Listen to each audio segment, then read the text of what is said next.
एक बार गौतम बुद्ध वैशाली नगरी में धर्म प्रचार के लिए जा रहे थे। जब वे नगरी के बीचों बीच से गुजर रहे थे, तब उन्होंने देखा कि कुछ सैनिक एक लड़की का पीछा कर रहे हैं। तभी वह डरी हुई लड़की एक कुएं के पास जाकर खड़ी रह गई और वह हाँफ रही थी और प्यासी भी थी। तभी बुद्ध ने उस बालिका को अपने पास बुलाया और कहा कि वह कुएं से पानी निकाले और स्वयं भी पिए और उन्हें भी पिलाए। इतनी देर में वह सैनिक भी वहां पहुंच गए।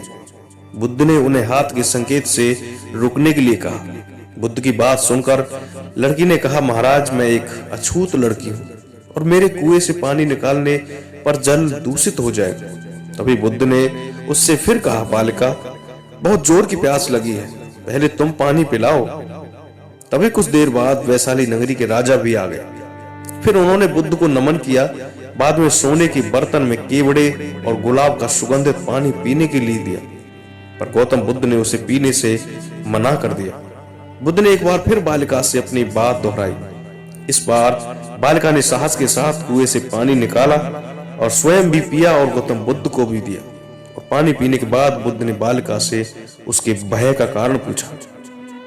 तब उस बालिका ने बताया, मुझे संयोग से राजा के दरबार में गाने का अवसर मिला था और राजा ने मेरा गीत सुन मुझे अपने गले की माला पुरस्कार स्वरूप दी, लेकिन उन्हें किसी ने नहीं बताया कि मैं एक अछूत लड़की हूं। और यह जानते ही राजा ने मुझे अपने सैनिकों को मुझे जेल में डालने के लिए बोल दिया। मैं किसी तरह उन सैनिकों से बचकर यहां तक पहुंच गई और आप मिल गए। इस पर बुद्ध ने कहा कि सुनो राजन, मैं चाहता हूं कि आप मेरी इस शब्द को हमेशा याद रखें। कोई भी मनुष्य की पहचान उसके धर्म और जाति से नहीं, बल्कि उसके स्वभाव या उसके अच्छे काम से होती है।